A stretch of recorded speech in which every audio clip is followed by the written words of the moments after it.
Topik kita pada minggu ini adalah Tuhan setia dalam kasih-Nya. Kiranya ibadah kita boleh menjadi kemuliaan bagi nama Tuhan. Untuk itu, mari kita sucikan hati dan pikiran kita. Kita berdoa.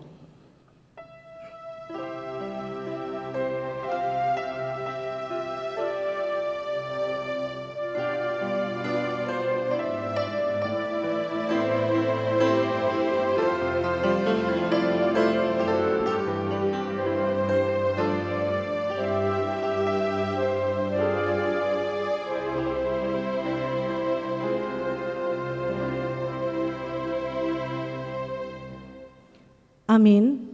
Marede Mahita sian nomor 20 walu ayat sada dohot 2 ayat 2 rim Mahita jongjong.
Di dalam nama Allah Bapa dan nama anaknya Tuhan Yesus Kristus dan nama Roh Kudus yang menciptakan langit dan bumi.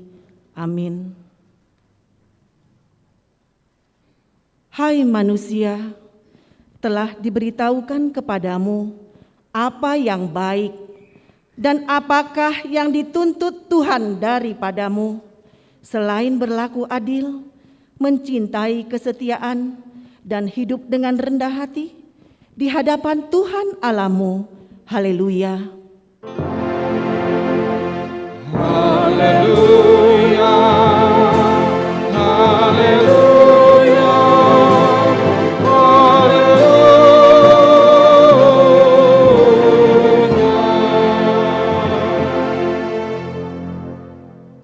Marilah kita berdoa. Ya Tuhan Allah Bapa kami yang di surga, berilah kepada kami hati yang kudus, pikiran yang baik, dan jiwa yang sungguh-sungguh melakukan pekerjaan yang baik. Berilah kami damai, agar kami merasa aman dan tentram di dalam perlindungan-Mu. Kiranya kami senantiasa berpegang pada firman-Mu, dalam menghadapi musuh-musuh kami. Jaga dan kuatkanlah kami di dalam Yesus Kristus Tuhan kami. Amin.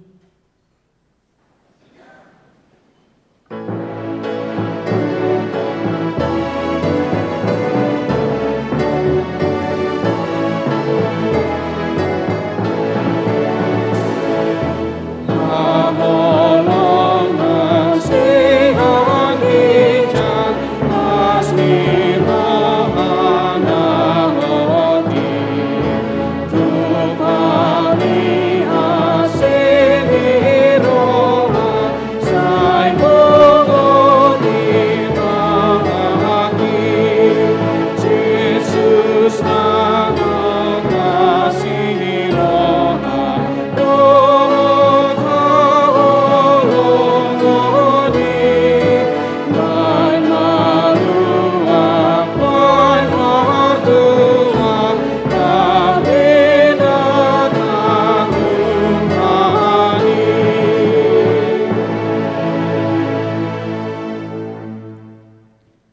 Dengarlah hukum Tuhan yang diambil dari titah ke-8 dan maksudnya. Titah ke-8, jangan engkau mencuri. Maksudnya adalah kita harus takut serta kasih kepada Allah. Sebab itu, jangan kita mencuri atau mengambil harta sesama manusia atau mempergunakan tipu daya, menjatuhkan usaha dan niaga sesama manusia untuk kepentingan kita. Kita harus membantu memajukan usaha mereka serta memeliharanya. Demikianlah hukum Tuhan, marilah kita meminta kekuatan kepada Tuhan Allah kita. Ya Tuhan Allah, kuatkanlah kami untuk melakukan yang sesuai dengan hukum-Mu. Amin.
Marilah kita merendahkan diri di hadapan Tuhan.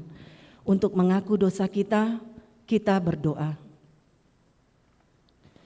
Ya Tuhan, Bapa kami yang Maha Kasih, kami berkumpul bersama-sama berdoa kepadamu, bukan karena kebenaran kami, melainkan hanyalah karena belas kasihan-Mu yang besar. Kasihanilah dan ampunilah segala dosa dan kesalahan kami. Bangunkanlah hati dan jiwa kami, supaya kami dapat menanggalkan segala perbuatan kami yang jahat, dan kami beroleh hidup yang baru di dalam Yesus Kristus Tuhan kami. Amin. Marilah kita mendengarkan janji Tuhan tentang pengampunan dosa. Janji Tuhan tentang pengampunan dosa. Hanya sesaat lamanya aku meninggalkan engkau, tetapi karena kasih sayang yang besar, aku mengambil engkau kembali. Dalam murka yang meluap, aku telah menyembunyikan wajahku terhadap engkau sesaat lamanya. Tetapi dalam kasih setia abadi, aku telah mengasihani engkau, firman Tuhan penebusmu. Kemuliaan bagi Allah di tempat yang maha tinggi. Amin.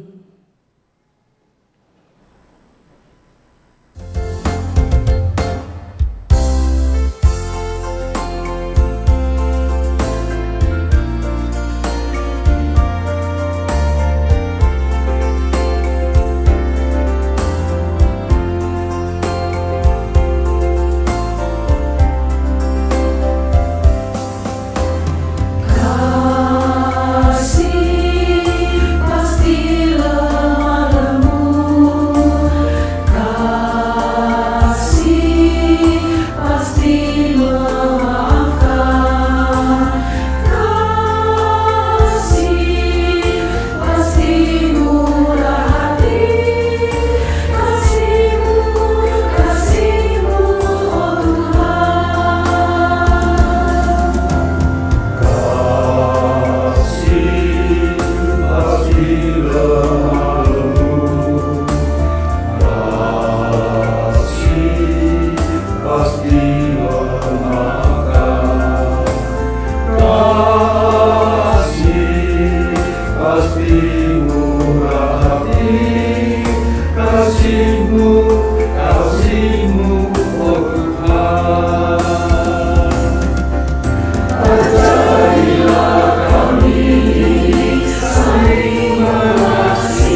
kasih-Mu ya Tuhan, kasih-Mu kudus tiada batasnya. Ajarilah kami ini saling mengasihi, ajarilah kami ini saling mengampuni, ajarilah kami ini kasih-Mu ya Tuhan, kasih-Mu kudus tiada batasnya.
Marilah kita membaca epistel yang ditetapkan untuk minggu ini yang diambil dari Kolose 2 ayat 6 sampai 19. Mari kita baca secara responsoria. Kepenuhan hidup dalam Kristus. Kamu telah menerima Kristus Yesus Tuhan kita, karena itu hendaklah hidupmu tetap di dalam Dia. Hendaklah kamu berakar di dalam Dia dan dibangun di atas Dia. Hendaklah kamu bertambah teguh dalam iman yang telah diajarkan kepadamu, dan hendaklah hatimu melimpah dengan syukur. Hati-hatilah, supaya jangan ada yang menawan kamu dengan filsafatnya yang kosong dan palsu, menurut ajaran turun-temurun dan roh-roh dunia, tetapi tidak menurut Kristus. Sebab dalam Dialah berdiam secara jasmania seluruh kepenuhan kealahan. Dan kamu telah dipenuhi di dalam Dia. Dialah kepala semua pemerintah dan penguasa. Dalam Dia kamu telah disunat, bukan dengan sunat yang dilakukan oleh manusia, tetapi dengan sunat Kristus yang terdiri dari penanggalan akan tubuh yang berdosa. Karena dengan Dia kamu dikuburkan dalam baptisan, dan di dalam Dia kamu turut dibangkitkan juga oleh kepercayaanmu kepada kerja kuasa Allah yang telah membangkitkan Dia dari orang mati. Kamu juga, meskipun dahulu mati oleh pelanggaranmu dan oleh karena tidak disunat secara lahiriah, telah dihidupkan Allah bersama-sama dengan Dia, sesudah Ia mengampuni segala pelanggaran kita. Dengan menghapuskan surat hutang yang oleh ketentuan-ketentuan hukum mendakwa dan mengancam kita, dan itu ditiadakannya dengan memakukannya pada kayu salib. Ia telah melucuti pemerintah-pemerintah dan penguasa-penguasa dan menjadikan mereka tontonan umum dalam kemenangannya atas mereka. Carilah perkara yang di atas. Karena itu, janganlah kamu biarkan orang menghukum kamu mengenai makanan dan minuman atau mengenai hari raya, bulan baru, ataupun hari Sabat. Semuanya ini hanyalah bayangan dari apa yang harus datang, sedang wujudnya ialah Kristus. Janganlah kamu biarkan kemenanganmu digagalkan oleh orang yang pura-pura merendahkan diri dan beribadah kepada malaikat-malaikat serta berkanjang pada penglihatan-penglihatan dan tanpa alasan membesar-besarkan diri oleh pikirannya yang duniawi. Sedang ia tidak berpegang teguh kepada kepala, dari mana seluruh tubuh yang ditunjang dan diikat menjadi satu oleh urat-urat dan sendi-sendi, menerima pertumbuhan ilahinya. Demikianlah epistel kita untuk minggu ini. Berbahagialah orang yang mendengar firman Allah serta memeliharanya. Amin.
kita bernyanyi.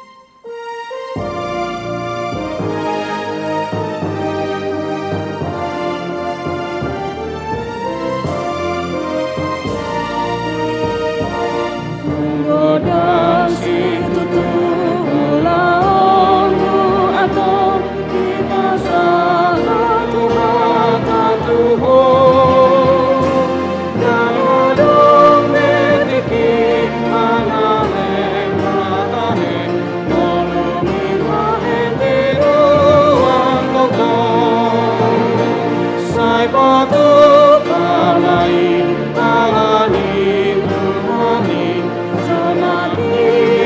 Malos na Tuhan Debata domarni danani kulami Manang na ano pag-uweni Ay lamot dosuatani Tuhanay Kamahos asasang rohami Say Panginoon tokong matani Tuhani Panganahon Diyo'o tutuhani Say patupamay palani Tuhani Sa makiring balos na Tuhan Di matano marita natin kulami Manang na anong pag-uweni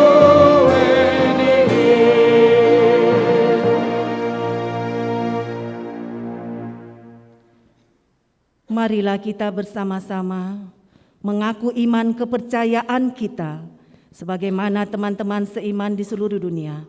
Kita bersama-sama mengucapkannya.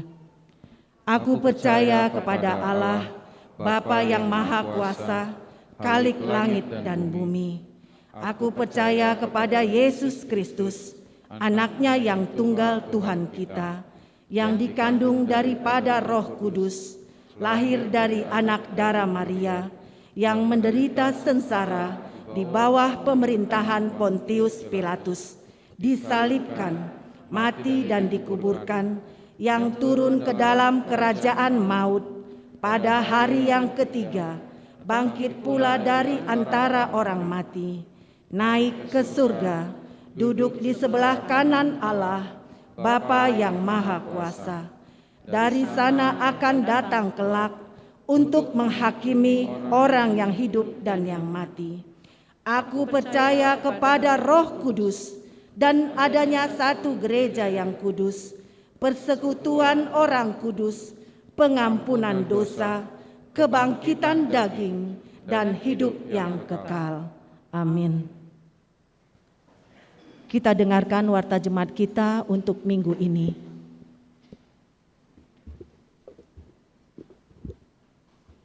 Shalom. Shalom. Selamat hari Minggu untuk kita semua, Amanginang. Terlebih juga jemaat HKBP Bandung yang mengikutinya secara live streaming pada pagi hari ini. Kami akan membacakan beberapa warta pada minggu ke-6 setelah Trinitatis, Minggu 24 Juli pukul 10 WIB.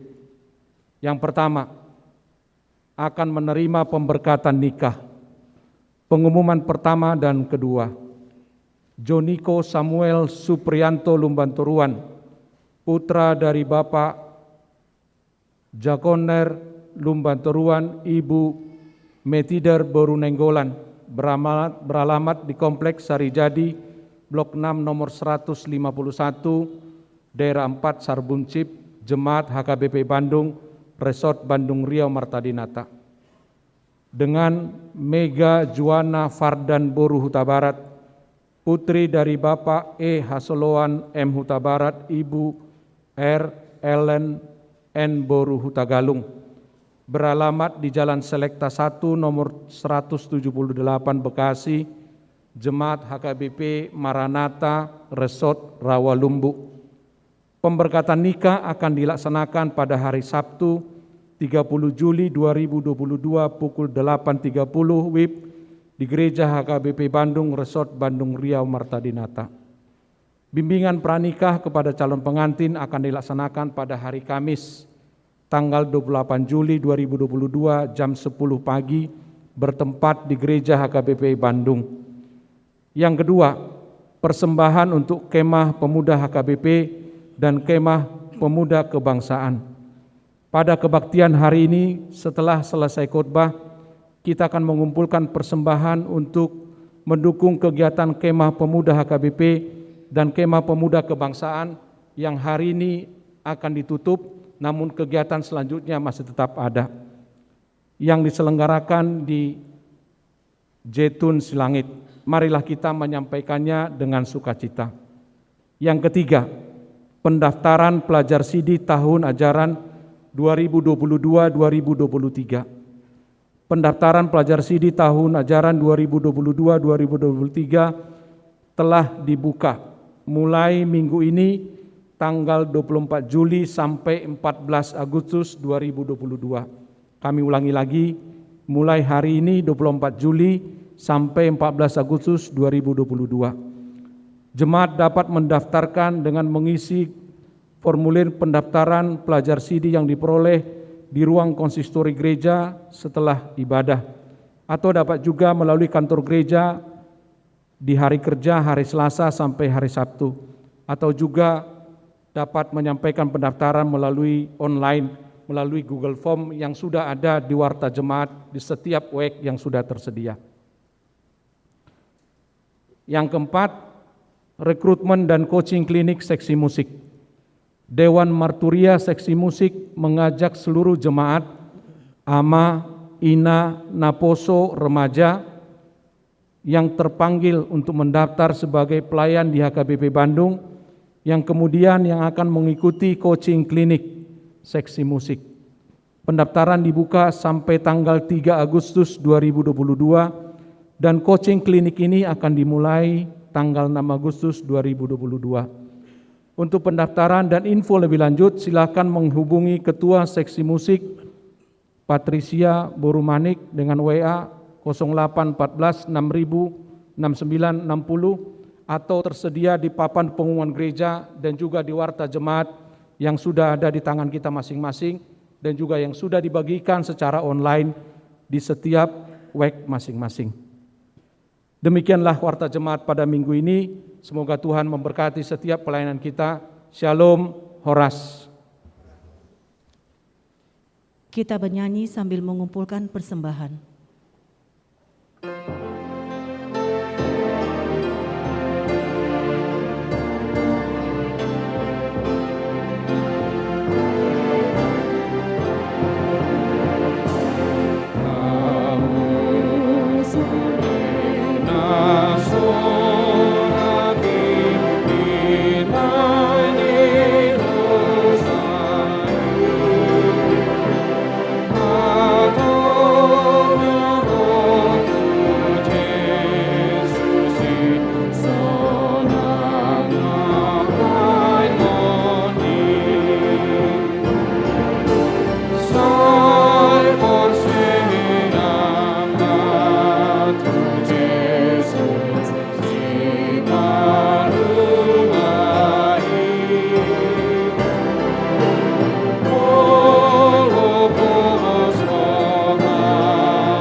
sejahtera Allah yang melampaui segala akal akan memelihara hati dan pikiranmu di dalam Kristus Yesus Tuhan kita.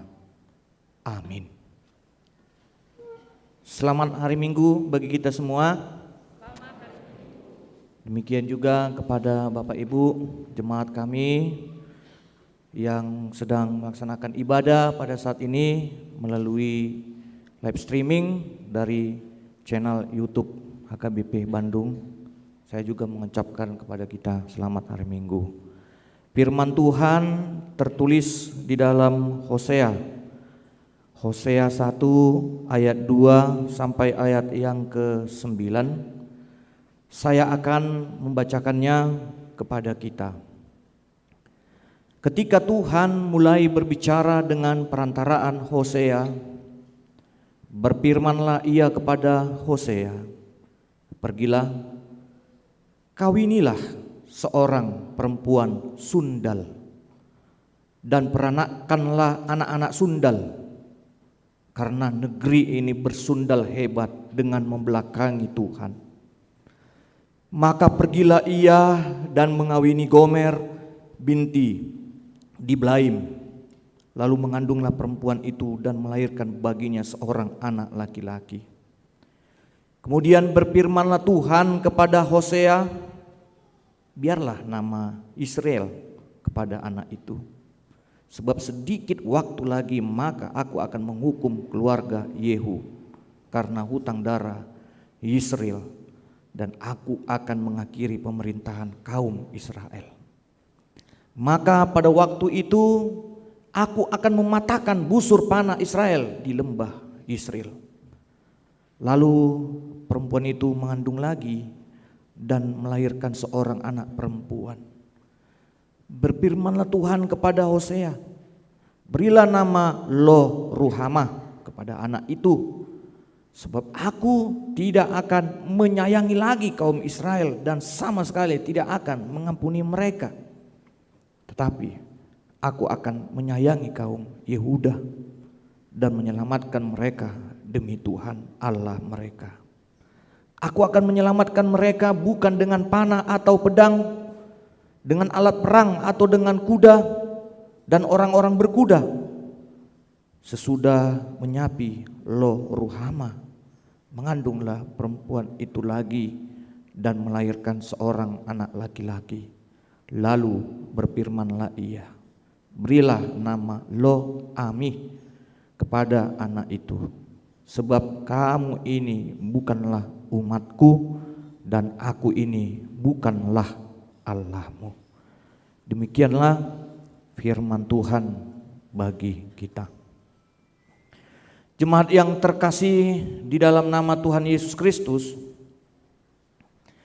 kita tahu bahwa kesetiaan adalah suatu poin penting di dalam kehidupan kita untuk berelasi. Di dalam persahabatan, kesetiaan ini juga kita butuhkan. Sebab melalui kesetiaanlah kita dapat saling memahami perasaan satu sama yang lain, dan juga kita dapat mengasihi. Di dalam hubungan berumah tangga, berkeluarga, kesetiaan ini sangat dibutuhkan, secara khusus kepada suami istri, karena kesetiaan inilah yang akan menjadikan pasangan suami istri itu semakin bertanggung jawab, membangun keutuhan rumah tangganya, demikian juga membangun masa depan anak-anaknya. Itulah pentingnya kesetiaan Bapak Ibu di dalam membangun sebuah relasi. Di dalam dunia bisnis juga kita membutuhkan kesetiaan. Kesetiaan untuk melakukan yang jujur. Demikian juga untuk berhubungan dengan Tuhan kita juga membutuhkan kesetiaan. Tanpa ada kesetiaan, kita tentu tidak akan mampu merasakan bagaimana pengaruh Tuhan itu di dalam hidup kita. Dan ini sudah Tuhan bangun sebenarnya dari sejak bangsa Israel itu dipilih. Bahkan Dia telah berjanji kepada Abraham, saya akan memberikan perjanjian kepadamu, engkau dan keturunanmu akan menjadi berkat, dan aku akan memberikan kepadamu tanah yang dijanjikan. Buktinya benar, Tuhan memberikan semua janjinya. Tetapi merekalah yang tidak setia kepada Tuhan, sehingga mereka pun melakukan penyembahan kepada Allah lain. Balik lagi, bukan hanya pada masa Nabi Hosea Tuhan mengingatkan. Banyak para nabi juga mengingatkan bangsa Israel pada saat itu. Dan pada saat ini kita akan melihat bagaimana bangsa Israel itu diingatkan untuk merenungkan kasih setia Tuhan. Ini juga yang Tuhan mau bagi kita sebagai warga gereja pengikut Kristus, menyadari betul-betul kasih setia Tuhan. Menyadari betul-betul bahwa hidup kita ini dipakai sebagai alat Tuhan untuk menyatakan kasih-Nya kepada seluruh umat manusia di dunia ini. Ini kalau kita aplikasikan secara hurufiah, kita mungkin pasti akan bingung. Bagaimana mungkin seorang nabi yang dinilai kudus untuk disuruh Tuhan memperistri perempuan sundal? Kalau dengan bahasa sekarang ini pelacur. Padahal ini adalah gambaran hidup, ya, keluarga Hosea, ya, atas penolakan Israel kepada Tuhan. Jadi Hosea ini sebenarnya adalah miniatur terhadap apa yang telah Tuhan lakukan kepada pasangan hidup, ya, yang memiliki masa lampau yang suram. Dan dari respon ini diperlihatkan Hosea kepada perintah Tuhan. Dia tunduk taat. Tuhan berfirman kepada Hosea, peristri itu perempuan sundal itu. Adakah kata penolakan kita temui? Tidak. Adakah dia mengatakan, saya ini kan hamba-Mu Tuhan? Tidak. Tetapi dia taat menjalani semuanya itu tanpa merasa malu. Dan hal ini terjadi karena ada keyakinannya. Ini pasti ada maksud Tuhan yang indah di dalam kehidupanku. Dan inilah kita perhatikan pernikahan yang dijalani Hosea ini. Ini ada yang mengatakan bahwa ini berisikan gambaran-gambaran simbolik, di mana Hosea menjalankan kenabiannya dengan ciri khasnya, melayani dengan tindakan-tindakan yang maknanya ya tidak bisa kita artikan secara harfiah, tetapi secara simbolik. Simboliknya berisikan tentang pemberitaan perilaku orang Israel yang sudah jauh dari hadapan Tuhan, bahkan dinilai jijik Tuhan melihatnya. Tetapi saudara-saudari, yang bisa kita lihat di sini, Hosea tetap menunjukkan kesabarannya. Bahkan dia mencintai saudara-saudari perempuan yang mengkhianatinya, yang mengecewakannya, padahal dia sudah pelacur. Demikian juga rupanya sifat Tuhan yang panjang sabar, yang selalu memberikan kesempatan bagi kita supaya kita memiliki pertobatan sejati, sebagaimana kekasih dari Hosea yang bernama Gomer, supaya menunjukkan kasihnya kembali. Demikian juga kasih Allah kepada manusia. Jemaat yang terkasih di dalam nama Tuhan Yesus Kristus, kita sadar di dalam kelemahan kita, banyak di antara kita setelah dia mendapatkan semua impiannya, semua harapannya, baik itu kekayaan, harta, bahkan dia sering sekali lupa bersyukur kepada Tuhan. Lupa bahwa semuanya itu Tuhan berikan, baik itu kekuatan, kesehatan. Seperti pengaruh materialisme yang membuat Israel lupa akan Tuhan. Segala berkat yang telah mereka terima dari Tuhan bukan dipakai, untuk melayaninya, bukan dipakai untuk melayani sesama. Mereka justru menilai bahwa semua pencapaian itu hasil dari kekuatannya, kemampuannya sendiri. Meskipun seperti itu saudari-saudari, saudara-saudari, bukan hukuman, bukan penolakan yang Tuhan lakukan kepada bangsa Israel pada saat itu.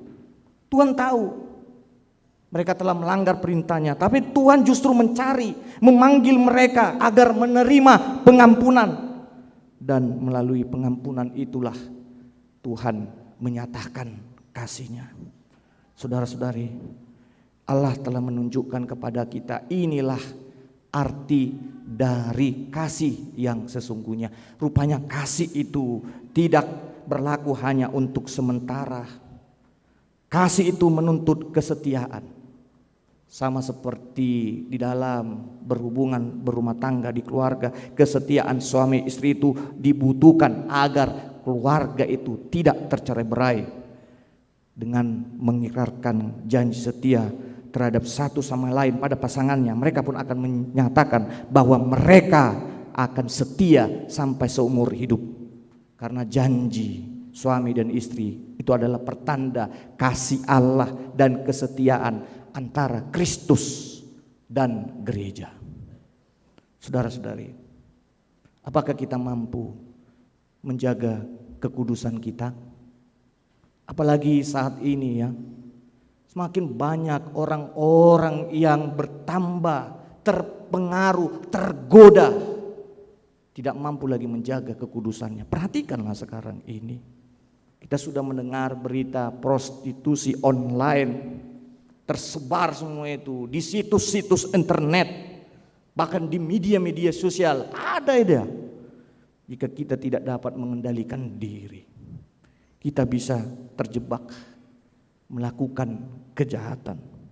Banyak juga godaan, pengaruh dari berita-berita internet yang membuat kita bisa terprovokasi untuk melakukan tindakan-tindakan kekerasan anarkis.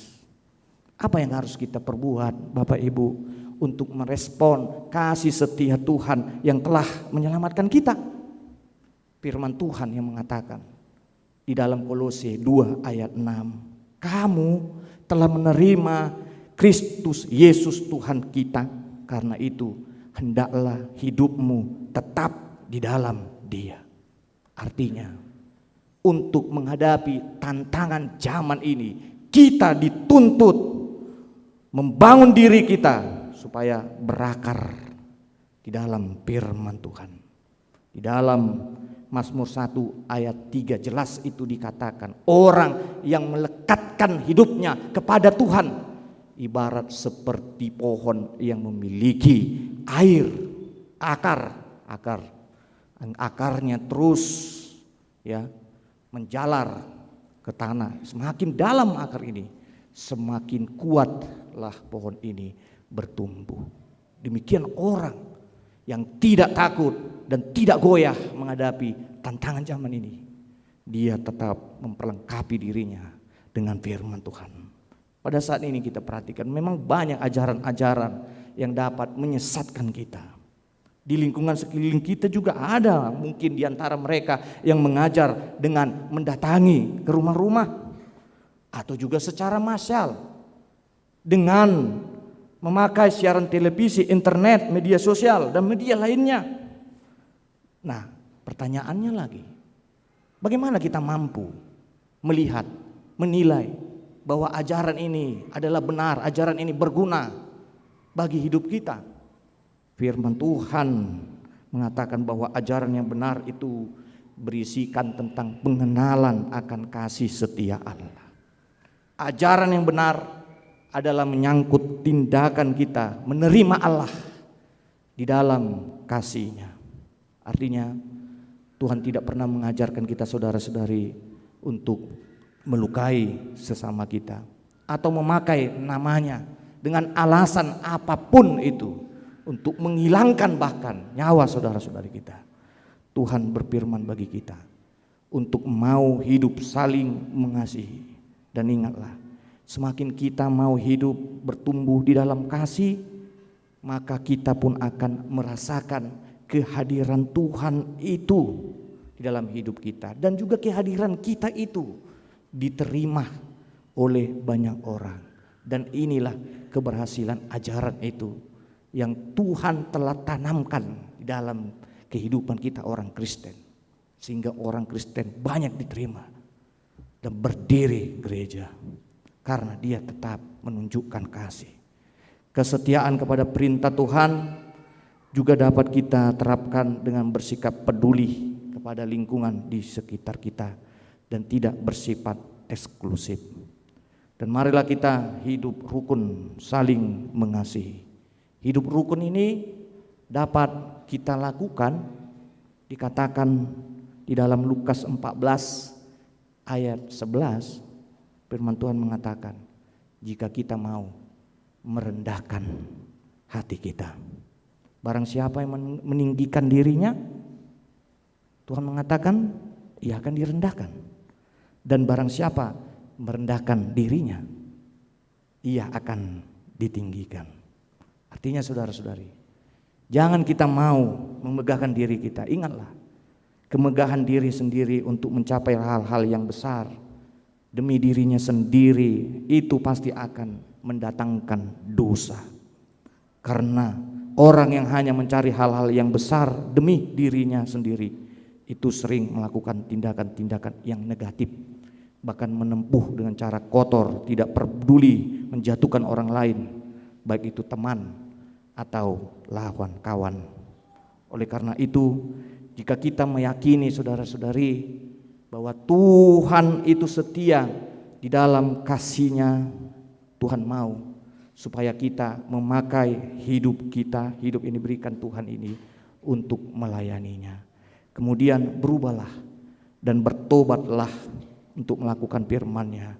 Dan yang ketiga, jangan mau bermegah atas kekuatan dirimu sendiri. Kalau dikatakan hidup melayani Tuhan, tidak asing kita selalu mendengar lagu hidup ini adalah kesempatan. Jangan sia-siakan waktu yang Tuhan beri, dan hidup ini harus menjadi berkat. Selagi kita masih kuat, mari bersama-sama melayani Tuhan. Karena bila saatnya nanti kita tak berdaya lagi, hidup ini tentu sudah menjadi berkat. Itulah yang Tuhan mau bagi kita, dimanapun kita berada, kapanpun kita diminta untuk menjadi berkat. Yang kedua, kita semua memang sadar bahwa kita adalah orang yang berdosa di hadapan Allah. Kita diselamatkan hanya oleh karena pengampunan dari Tuhan. Orang yang telah menerima pengampunan tentunya akan membukakan dirinya untuk bertobat. Oleh karena itu, coba dulu introspeksi diri kita masing-masing, bertanya di dalam diri kita, apakah kita sudah memutuskan untuk memperbarui hidup kita dengan pertobatan? Mampukah kita mengatakan seperti khotbah minggu yang lalu saat Yesus berjumpa dengan Zakeus, Tuhan, setengah dari hartaku saya berikan. Kemudian dia berjanji, jika kedapatan saya melakukan pemerasan 4 kali lipat, saya akan menggantikan. Mujizat terjadi dalam hidup Zakeus, dan itu Tuhan mau di dalam diri kita. Ada janji pertobatan. Dan yang ketiga, kita sadar bahwa nobody is perfect. Kita tahu tidak ada orang yang sempurna di dunia itu, baik itu secara fisik, emosi, ataupun intelektual. Jangan kau paksa-paksakan orang supaya sama dengan orang yang kau sukai. Banyak orang seperti itu. Songon siadui mau. Apalagi sering itu terdengar sama kami pendeta. Songon pendeta itu enak, jadi kayak gitulah kau. Ngapain? Tidak ada manusia yang sempurna, saudara-saudari. Karena itu tidak seharusnya seorang itu ya bermegah atas membanggakan dirinya sendiri. Dan mesti kita merasa bahwa kita juga memiliki kelemahan. Dan tidak seharusnya kita menjadi minder juga, pesimis atau takut. Saudara-saudari, mungkin saat ini juga kita merasa di dalam kelemahan kita karena keterbatasan secara fisik kita. Ya mungkin ada yang punya sakit, penyakit yang sulit disembuhkan. keterbatasan secara finansial, ekonomi yang sulit, hidup di dalam kekurangan, terbatas secara pendidikan, tidak sekolah tinggi, keterbatasan emosional, luka batin, sakit hati, kepahitan, trauma.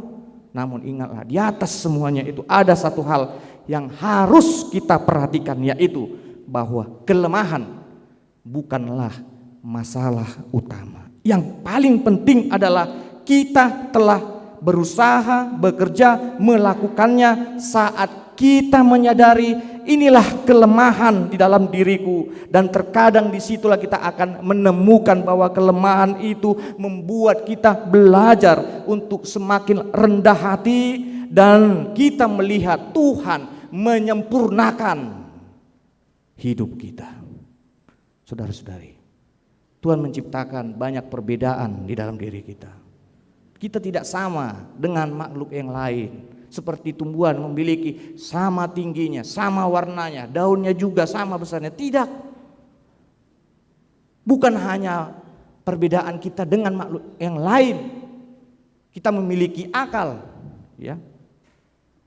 Warna kulit bisa berbeda, tetapi perbedaan itu di mata Tuhan sama semuanya. Memakai perbedaan itu yang Tuhan mau bagi kita, untuk saling melengkapi. Di dalam perbedaan itulah nanti kita akan melakukan sikap saling menolong dan menguatkan. Yang sedih kita hibur, yang kaya membantu orang yang miskin, yang sehat menguatkan orang yang sakit.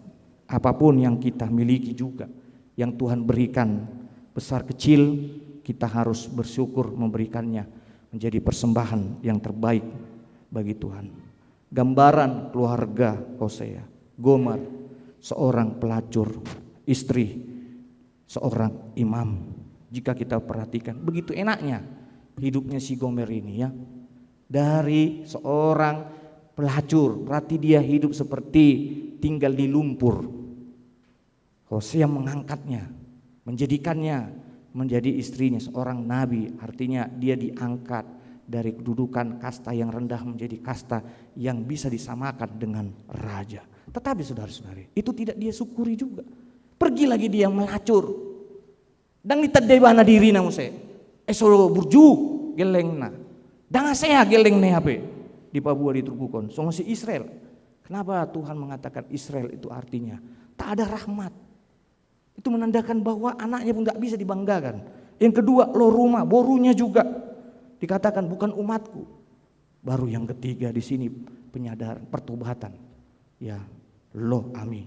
Di sini semuanya disempurnakan karena Gomer kembali kepada Tuhan, kembali kepada Hosea.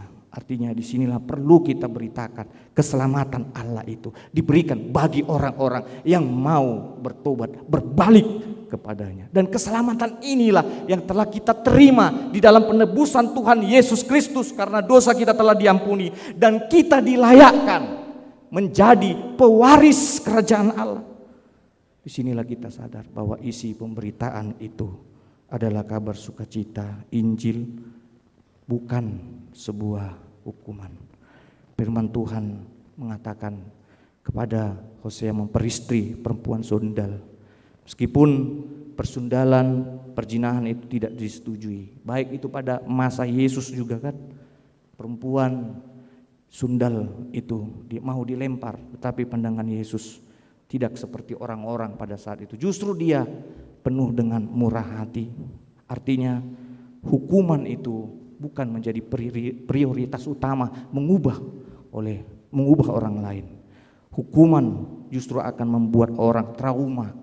Tetapi kita harus mengisinya dengan pendidikan, penerapan pendidikan seperti di dalam keluarga orang tua, bukan pukulan dengan tongkat yang menjadi prioritas, memukul mereka, tapi ingatkan mereka akan dosa, akan kesalahan yang mereka lakukan, bukan menyakiti orang lain. Saudara-saudari, jika kita perhatikan saat ini banyak orang juga ya yang sangat menyukai tindakan-tindakan ekstrim, apalagi kaum muda. Demikian juga olahraga kekerasan, ya karate, tinju, tembak. Ya, saya tidak menyalahkan itu semua dan memang tidak bisa disalahkan. Tapi kita perhatikan tindakan ekstrim itu seperti balap motor, manjat tebing, semuanya itu tadi ya, itu justru sering melukai dirinya sendiri dan orang-orang di sekitarnya. Perlu juga diperhatikan jika itu dilakukan, keamanan, keselamatan diri dan orang-orang di sekitarnya. Dan paling utama perlu diadakan edukasi, pendidikan supaya anak-anak yang belum dapat usianya tidak diperbolehkan melakukan itu. Dan lebih baiklah kita melakukan tindakan-tindakan yang bermanfaat, tidak menyakiti diri kita dan juga orang-orang di sekitar kita.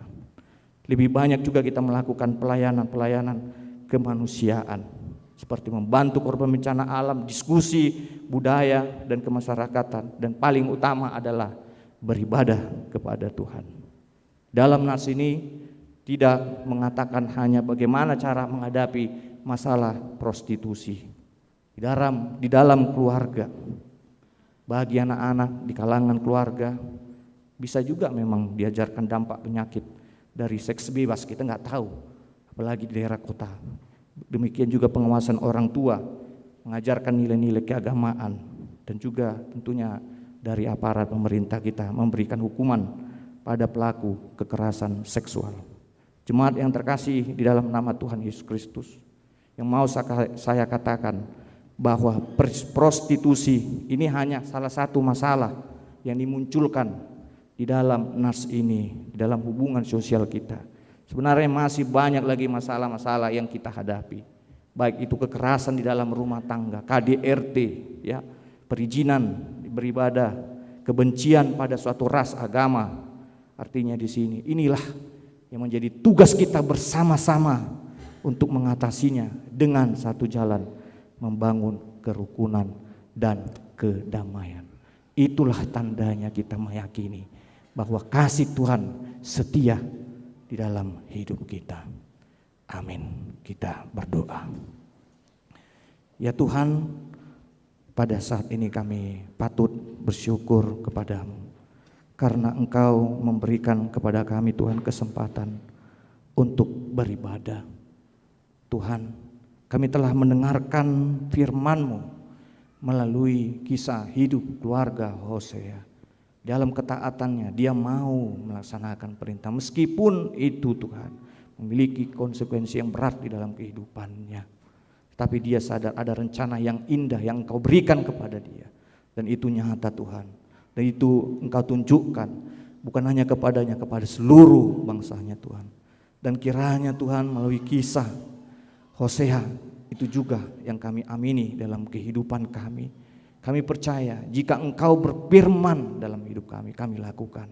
Dalam hidup kami ini Engkau berikan supaya kami pakai kesempatan ini untuk melayani-Mu. Dan pakai kami juga Tuhan supaya menjadi berkat bagi setiap orang dan dimanapun kami berada. Ya Tuhan Allah Bapa kami juga mendoakan kepadamu jemaat-Mu yang bergumul, baik di dalam keadaan sakitnya.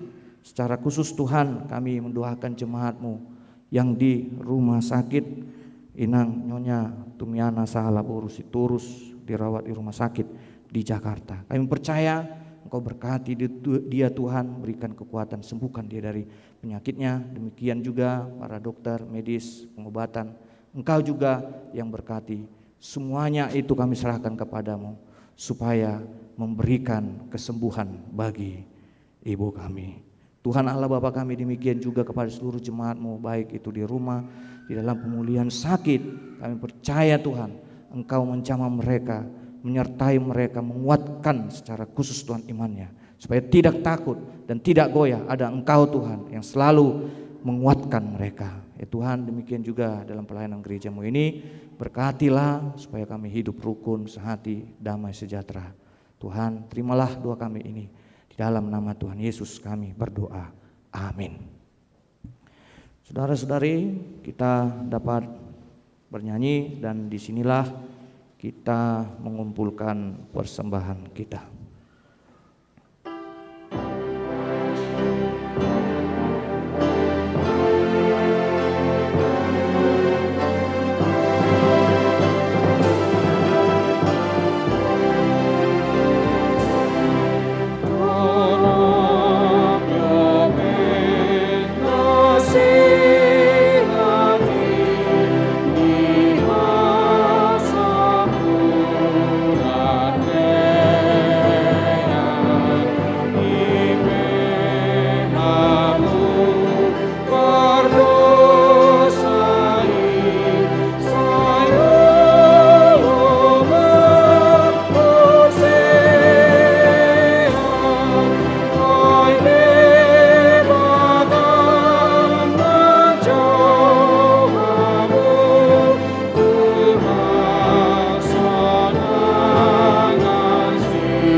marilah kita berdoa untuk menyerahkan persembahan kita kepada Tuhan. Ya Allah Bapa kami yang di surga, kami mengaku bahwa Tuhan adalah sumber dari segala karunia yang melimpah dalam kehidupan kami masing-masing. Sebahagian daripada karunia itu kami serahkan kembali sebagai persembahan kepada Tuhan. Terimalah dan berkatilah persembahan umat-Mu ini, agar dapat kami pergunakan untuk pekerjaan dan pelayanan kerajaan Tuhan di dunia ini. Bukalah hati kami untuk mengenal betapa banyak berkat dan karunia yang kami peroleh dari Tuhan, supaya kami senantiasa bersyukur kepadamu di dalam nama Yesus Kristus Tuhan kami. Amin.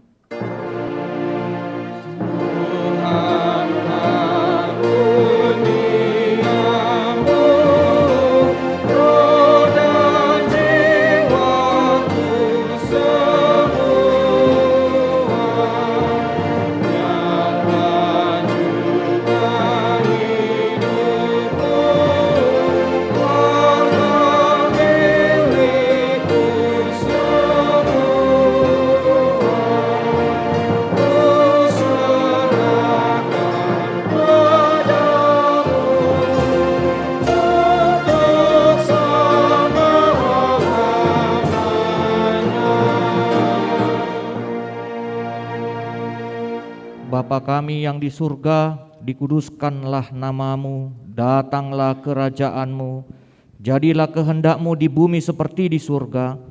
Berikanlah kami pada hari ini makanan kami yang secukupnya, dan ampunilah kami akan kesalahan kami, seperti kami juga telah mengampuni orang yang bersalah kepada kami. Dan janganlah membawa kami ke dalam pencobaan, tetapi lepaskanlah kami daripada yang jahat.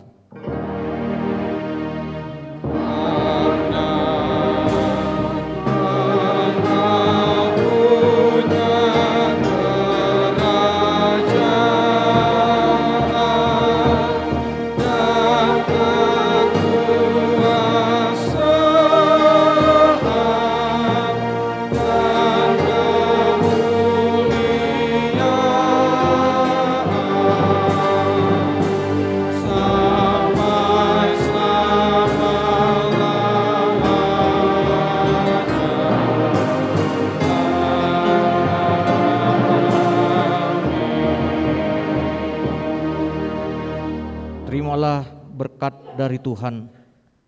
Tuhan memberkati dan melindungi engkau. Tuhan menyinari engkau dengan wajah-Nya dan memberi engkau kasih karunia-Nya. Tuhan menghadapkan engkau dengan wajah-Nya dan memberi engkau damai sejahtera-Nya. Amin.